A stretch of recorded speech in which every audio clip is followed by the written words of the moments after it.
El sistema óseo.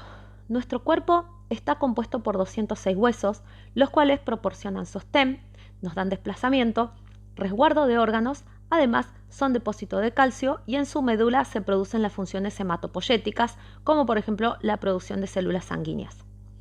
Está dividido en esqueleto axial y apendicular. El esqueleto axial se compone de 80 huesos, es la totalidad de los huesos de la columna vertebral, más los huesos del cráneo y la cara, más los huesos de la caja torácica. El esqueleto apendicular son los huesos de las extremidades superior e inferior, que se conectan al esqueleto axial por medio de la cintura escapular. Dentro de la clasificación de los huesos, los podemos dividir de la siguiente forma: huesos largos, huesos cortos, huesos planos y sesamoideos. Los huesos largos son de forma tubular, tienen un movimiento de palanca y poseen una articulación sinovial. Predomina el largo sobre ancho y espesor. Los huesos cortos tienen sus tres ejes, ancho, largo y espesor, de forma similar. Tienen una forma cuboidea y están formados por hueso esponjoso rodeado de un tejido compacto o cortical.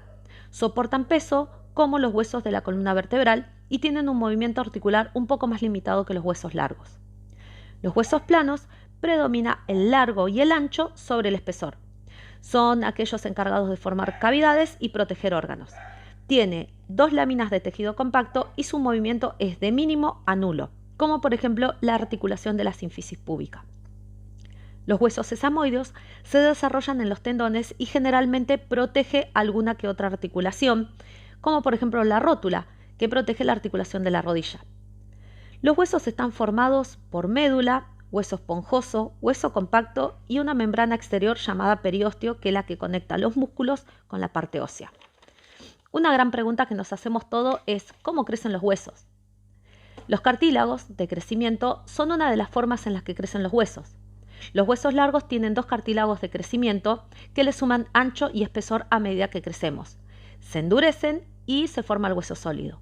Esta etapa suele darse entre los 13 y los 15 años. La columna vertebral es un tallo longitudinal óseo resistente y flexible. Envuelve y protege a la médula espinal. Tenemos divididos en tres sectores.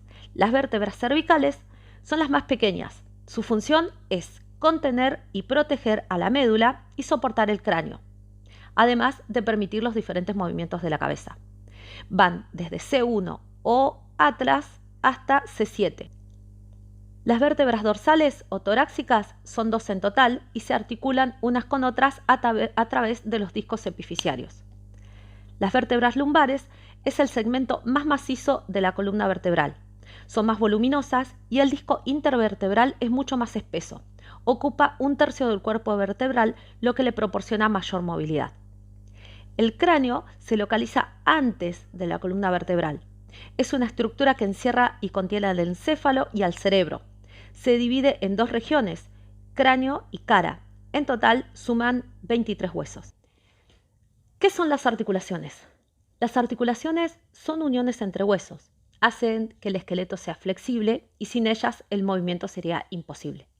Las articulaciones permiten que nuestro cuerpo se mueva de muchas maneras. Algunas de ellas se abren y se cierran como si fueran bisagras, por ejemplo las articulaciones de la rodilla y los codos, mientras que otras permiten hacer movimientos más complejos. El hombro o la articulación de la cadera, por ejemplo, nos permiten hacer movimientos hacia adelante, hacia atrás y de rotación.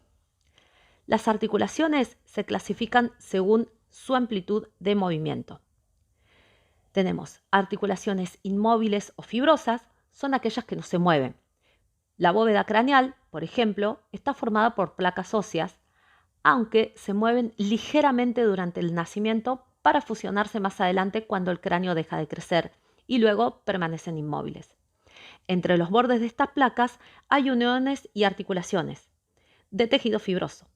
Las articulaciones fibrosas también mantienen los dientes fijos en las mandíbulas. Estos se llaman gonfosis.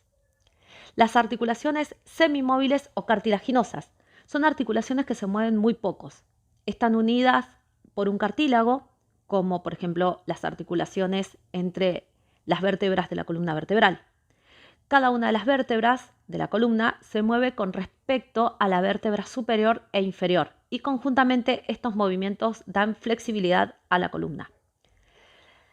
Las articulaciones móviles o sinoviales se mueven en muchas direcciones.